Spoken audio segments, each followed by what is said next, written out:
Welcome back to ZDFP Watches. I'm Zuka the Flame Prince, and in this video I'll be reacting to the 10th and final episode of Cyberpunk Edgerunners. So this is the finale. I've already predicted in the end of the previous one that David isn't going to survive this show. I'm guessing that's probably why there's no season 2 as well, that the main character actually dies. And in terms of having, because this is, I guess is probably in keeping with the genre of it being like a dystopian, obviously Cyberpunk has very dystopian elements. It being a tragedy would fit that. Like, there's no happy endings in such a bleak future as well. We got hints of this, obviously, when Main and them died. And we saw that, obviously, no one is safe, irrespective of plot, because the world in itself is a bleak one. My guess is that the only solace we're going to get in this is that Lucy's going to make it to the moon. I said previously that I think that's the only thing that would disappoint me if she didn't, because then David did all of this for nothing. But then again, David's probably not the only person to have ever had like good dreams and hopes in the show. So if Lucy doesn't make it to the moon, it's just gonna again paint that bleak picture of what a cyberpunk dystopian world would be like. Anyway, if you enjoy these type of reaction videos, please go ahead and smash the like button, smash the subscribe button, and share this video with fans of other cyberpunk edgerunners you may know. But with that out of the way, let's jump right in. Mike Pondsmith created this universe, the guy who invented cyberpunk. I think I've seen him, DM like a cyberpunk tabletop campaign. I think I saw like a few minutes of that. Didn't finish it though. Maybe if I'm feeling for more cyberpunk, I might just watch that in my own time. Because like watching, tabletop actual plays is just a habit I picked up during the pandemic, but some of them have been enjoyable. That's interesting. It looks like he's breaking out of something. Like those are shards of window, as well as his body breaking apart as well. I wonder how much of this is like foreshadowing the final episode we're about to see. He's burning something to the ground, but then it ends with him being shot by Faraday. So I'm curious. His limbs, he doesn't have any of his limbs now that he's jacked into that machine as well. I'll burn it down. Yeah, I think that's the ending of the show. You see, even as his head is there, we see glimpses of Faraday and his head shot head.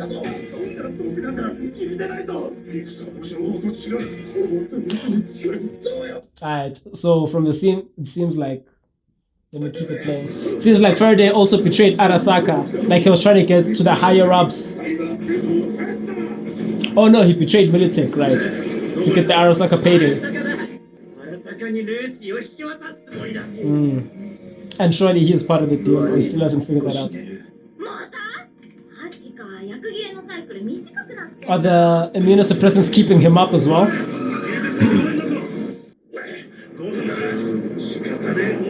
I'll buy him a nab.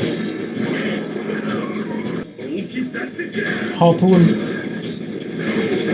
I had a feeling it was gonna go through someone's body, jeez. Another reason why I love animated shows. I would never be able to sit through this level of gore if it was like live action, because I don't have the stomach for like horror and stuff. I have seen people regard Rebecca as best girl. I wonder if something's gonna happen in this episode. Maybe she self-sacrifices, or people just like her eccentricity, very. I'm not sure.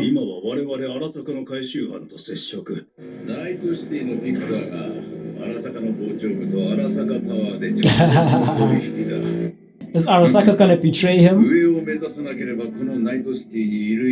Because he is clearly a very ambitious guy, but I feel like this is gonna come and bite him in the ass.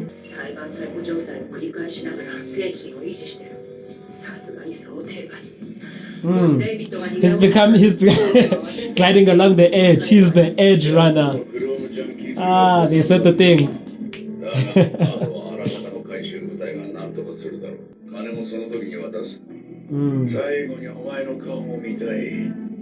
He wants to kill her. He wants to kill her and take her share of whatever they think best. Skip down, you know better than this, Kiwi.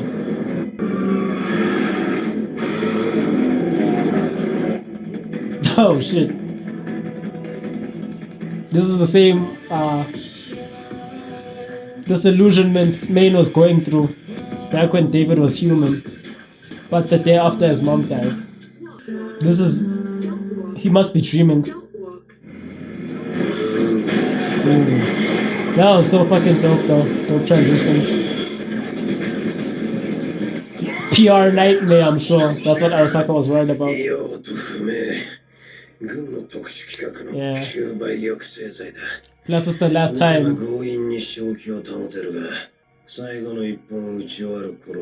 You're not coming back. Straight over the edge. Ah, that's a dope way to put it. Like think of like a slingshot. He's going crazy, but each time he uses one, it pulls him back.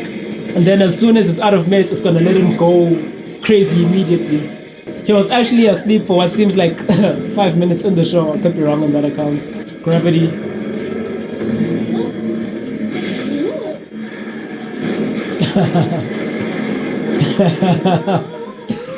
That is fucking broken. I wonder if this is set before or after the game, Cyberpunk 2077. He's gonna think of when it was with Lucy on that swivel thing in the highway, maybe.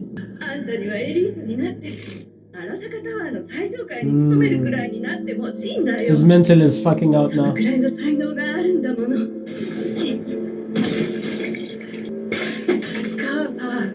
Yeah, he's gone. Her and Falco need to get out.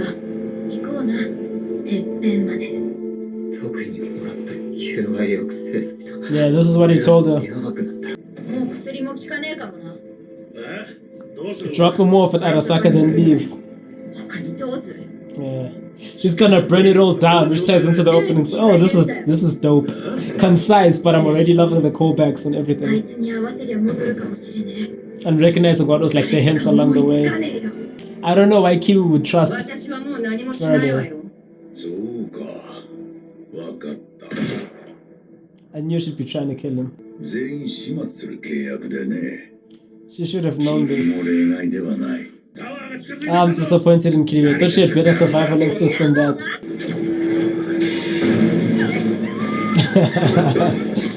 Why? I don't know why I didn't leave a hole in the side of the building, but that's dope. They make violence look so cool. Right, MaxTac is like the SWAT of Night City.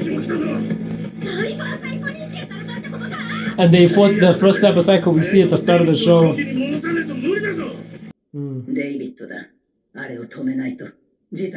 So it's gonna be like a triple threat 4-way battle. The girl.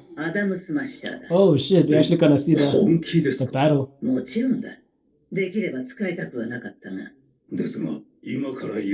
It's gonna take a while for him to get here. Oh shit. He's here to take the implants off of Adam, off of David.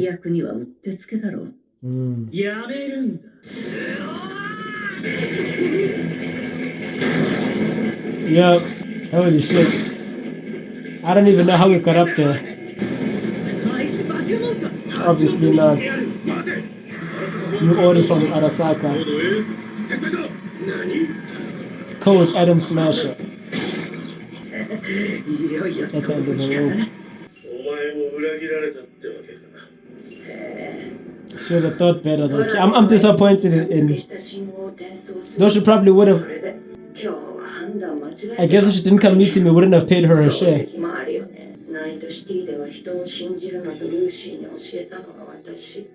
Yet she trusted.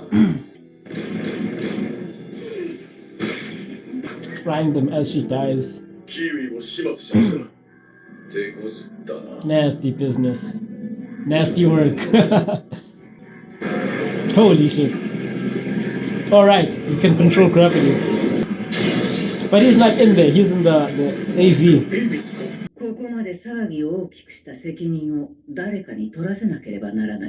Damn. Nasty business. It's crazy that Faraday says that in the finale, and that's probably the most appropriate 2 words of this entire show, or how this world runs. It's all nasty business. And Smasher doesn't even seem interested in the skeleton. He says it's gimmicky. 踏み越えた向こう側から、もう誰も帰ってはこれねえ。どんなに特別で Doesn't matter how special you are. Ah, it's gonna do that drop from the. Oh, that's fire. Hey, you can see the moon. But are they at ground level? Because otherwise it's gonna drop past them from the roof. ファラデー、お前はここから先には入れない。何をしようとな。I'm almost disappointed by everyone's naivety, but Faraday especially. 女を置いて帰るんだな。金なら振り込んでやる。サイバースケルトンの本体と実践データの回収もできないのであれば、貴様の役割など。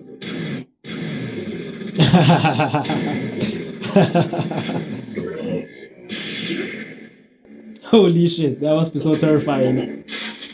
I wonder if Smasher has a son Devastator. There he is. He must clearly have one as well. He doesn't realize that that's what they wanted.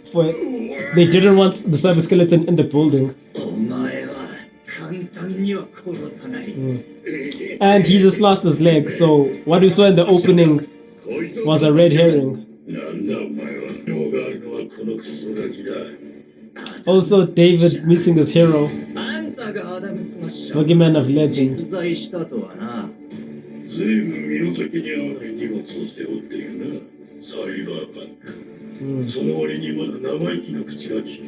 He could say the same for him. Yeah, likewise.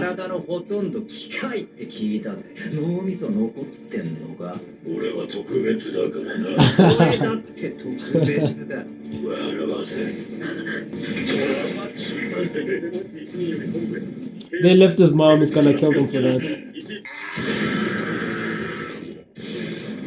Holy shit.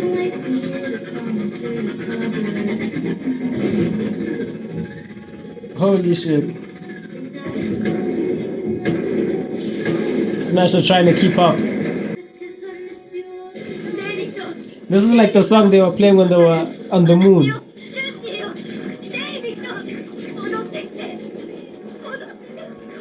Is she gonna bring him back from the edge?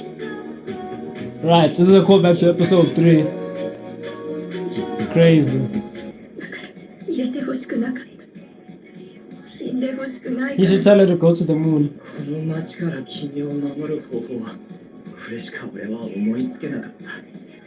This is probably the last bit of sanity he has.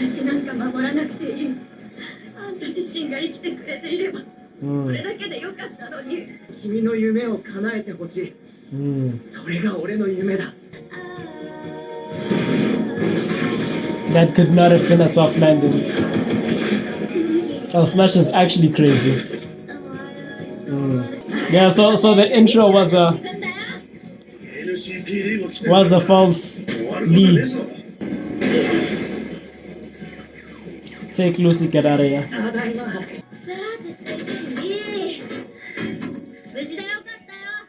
Hey, but Rebecca.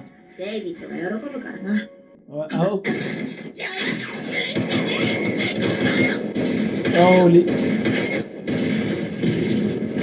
fuck. I was about to say I hope Rebecca doesn't die, but never mind, I guess.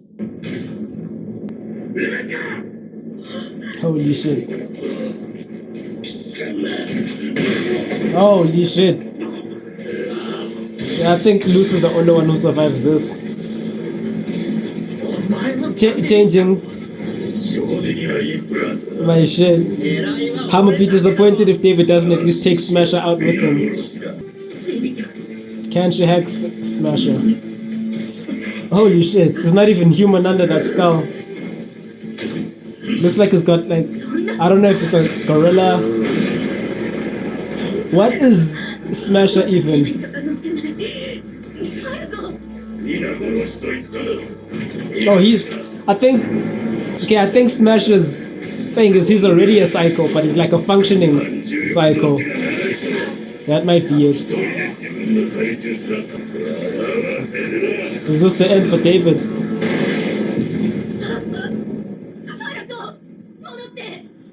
He's gone.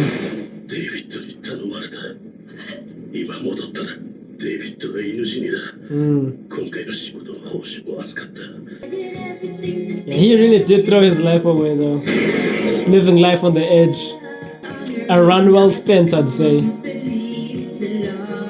Kinda disappointed how easily Smasher got rid of everyone though.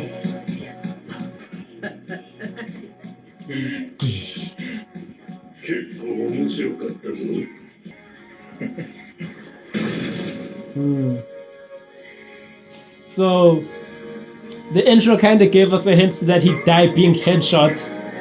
Though one, he was probably gonna die regardless, and two, it wasn't Faraday who did it, it was Smasher. Time skip and show us Lucy on the moon. Yeah. I thought that was Japanese characters' subtitles.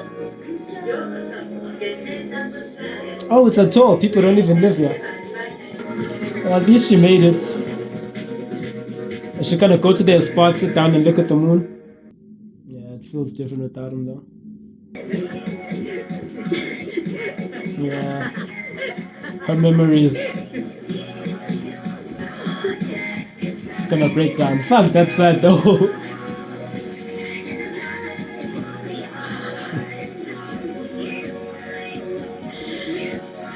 Don't cry because it's gone, smile because it happened. What's Lucy gonna do? Oh, she's finally free. I guess though then it didn't. The intro was more so about the show than the outro was based off the lyrics, I guess. Because Lucy doesn't let.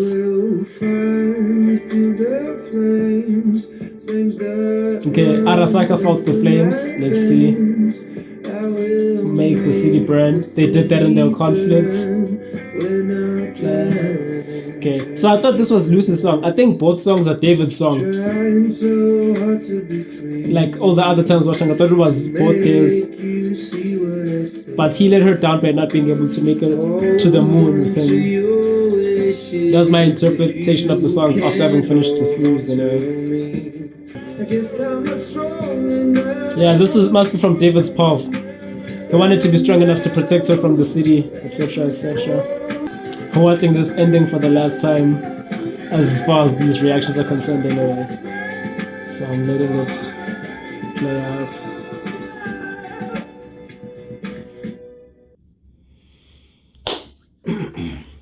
Alright, so that was my reaction to the 10th and final episode of Cyberpunk Edgerunners. Shout out to Netflix, shout out to Mike Pondsmith, shout out to Studio Trigger, and everyone else involved in making the show.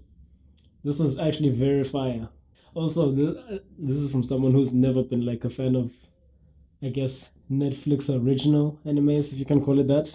Saying that, like, I haven't even watched them, but like the stigma around Netflix shows was that they weren't like the best of the medium that has to offer. Cyberpunk was pretty clean, aesthetically 10 out of 10. I think it captured the bleakness of cyberpunk dystopia fairly well. This is coming from someone who hasn't like consumed cyberpunk in its other mediums. I haven't played the TTRPG, haven't played the video game, but it showed how it just fucked this future is, and I think that's like the right tone to hit for a show like this. I think probably because of that gap I took between when I first started watching the show and now,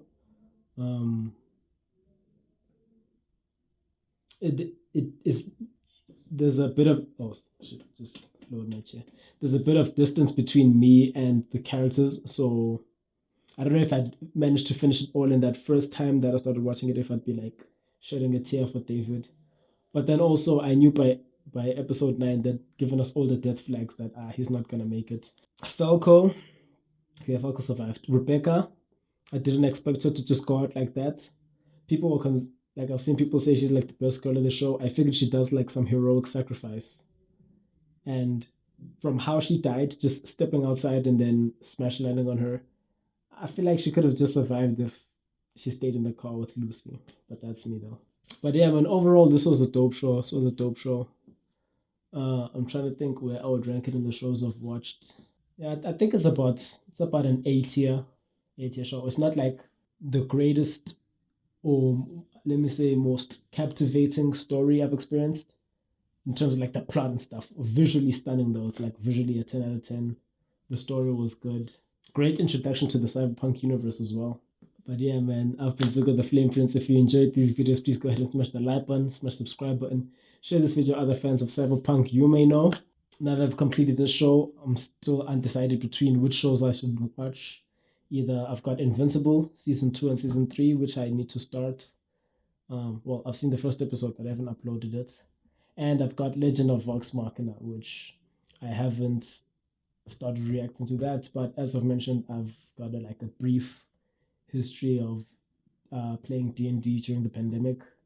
So I think that might be fun for that because it's based off like Critical Role and stuff, who are the biggest D&D content creators. So yeah, peace.